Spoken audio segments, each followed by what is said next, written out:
పుట్టుకతో వచ్చే బుద్ధి పుటకలతో కానీ పోదంటారు. కెనడా ప్రధానమంత్రికి పుటకల్లోకి పోసినా కూడా పోయేది అనుకుంటా.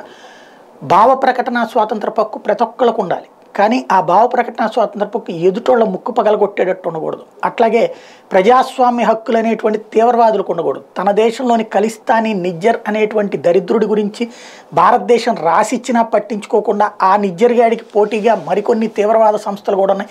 వాళ్ళు కొట్టుకు చేస్తున్నారా, ముందు వాళ్ళని మాకు అప్పచెప్పు, మేము ఆ దేశద్రోహుల సంగతి తెలుస్తామంటే మనకు అప్పచెప్పడం మానేసి వాళ్ళని కాపాడుతూ వచ్చి వాళ్ళ ఓట్లతో లేదా వాళ్ళ సీట్లతో తన అధికారంలో ఉంటూ అందుకోసం ఒక దేశమైన భారత్తోనే తగవ పెట్టుకున్నటువంటి ఆ దరిద్రుడు ఇప్పుడు మళ్ళీ నరేంద్ర మోడీని అమెరికా నిలదీసినటువంటి అంశం ఏదైతే ఉందో పన్ను ఉదంతంలో దాన్ని బేస్ చేసుకుని కామెంట్లు బిగిన్ చేశాడు.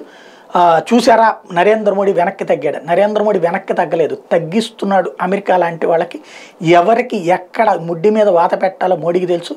కెనడాకి కూడా అదే వాత పెట్టాడు.